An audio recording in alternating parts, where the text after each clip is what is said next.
সেহরিতে সবার আগে উঠে সব কাজ করে সবাইকে ডেকে খাইয়ে সবার পরে ঘুমানো, আবার পরে উঠে ইফতার বানানো মানুষটাকে সবাই যত্ন নিও। আসসালামু আলাইকুম সবাইকে, কেমন আছো সবাই? আশা করছি এই পবিত্র রমজান মাসে আমার সব আপু ভাইয়ারা খুব ভালো আছো আর সুস্থ আছো। রমজান মাস আসলেই আমাদের গৃহিণীদের যেমন কাজের প্রেসারও বেড়ে যায়, তেমন সবকিছু মিলিয়ে কখন কি রান্না করব, সবাইকে মজার মজার রান্না করে খাওয়াতে হবে সেহরিতে, ইফতারে, সবকিছু মিলিয়ে যেন আমাদের টেনশনের শেষ নেই। একটা সময় ছিল যখন কোনো টেনশন ছিল না, মায়ের উপরে সব প্রেসার থাকতো। সেহরিতে উঠে আরামে খেয়ে তারপরে রোজা রাখতাম, তারপরে ইফতারে মন মতো মজা করে খেতাম। এরপর তো বিয়ে হয়ে যাওয়ার পর সব দায়িত্ব চলে আসে নিজের কাঁধে, ধীরে ধীরে সবকিছুই বুঝতে শুরু করতে হয় একটা নারীকে। আর বিয়ে হয়ে আসতে না আসতেই খুব ছোট বয়সে শাশুড়ি মাকে হারিয়ে এখন সব চিন্তা ভাবনা, রান্না বান্নার কাজ নিজেকেই করতে হয়। যাই হোক, আল্লাহ যখন যা করে সব পরিস্থিতিতেই মানিয়ে নিতে হবে নিজেকে। তো সেহরির জন্য অল্প কিছু রান্না করে নিব এখন। তো আমি প্রথমে চিকেনটাকে ভালো মতো ভেজে নিয়েছি, চিকেনটা দিয়ে পাতাকপি দিয়ে রান্না করব। আর এখানে কিছু ইলিশ মাছ নিয়ে নিয়েছি, ইলিশ মাছটাকে ভালো মতো মশলা মাখিয়ে ভেজে নিব।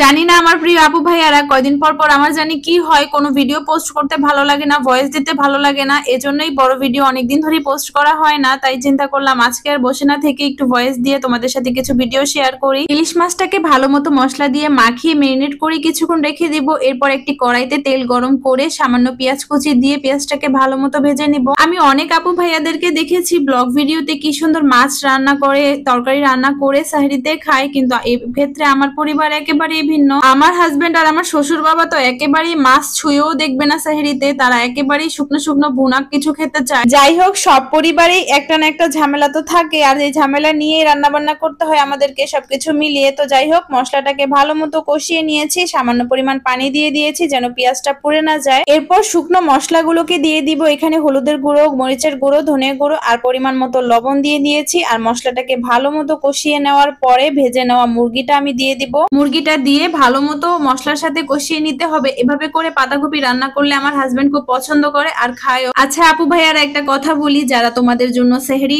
বানায়, ইফতার বানায়, তাদেরকে কিন্তু খুব যত্ন নিও। এখন কিন্তু আমি বুঝি সেহরি বানানো তারপর ইফতার বানানোটা কতটা কঠিন কাজ। একসময় কিন্তু বুঝতাম না, মায়ের উপরে সব প্রেসার দিয়ে রাখতাম। এখন বিয়ে হয়ে যাওয়ার পরে মনে হয় যে আম্মুর উপরে কত প্রেসারই না দিয়ে রাখতাম, যদি একটু সাহায্য করতাম কাজে আম্মুর কতটাই না হেল্প হতো। কোনো সাহায্যই কখনো করি নাই। যাই হোক, কতটাই না কষ্ট করে সেহরি বানাতে হয় আর ইফতারও বানাতে হয়। এখন বুঝি কি একটা অবস্থা। আমার বেডরুমে অ্যাডজাস্ট ফ্যানের উপরে একটা পাখির বাসা হয়েছে বাহির দিয়ে, এত পাখি কিচিরমিচির করে আপুরা জানো না, ভিডিওতে ভয়েস দিতে গেলেও কিচিরমিচির শব্দ হয়, পরে অন্য রুমে যে আমার ভয়েস দিতে হয়। একদিক দিয়ে যেমন বিরক্ত লাগে, আবার পরবর্তীতে চিন্তা করি এই ন্যাচারাল পাখির শব্দটাও বা কোথায় পেতাম, কত না ভালো লাগা কাজ করে, কিন্তু এই ভয়েস দিতে গেলে আমার খুব বিরক্ত লাগে। একবার চিন্তা করি পাখির বাসাটাকে ভেঙে দিব, পরবর্তীতে চিন্তা করি এভাবে ভেঙে দিলে পাখিগুলো কোথায় যাবে, এসব চিন্তা করেও পাখির বাসাটা ভাঙি না।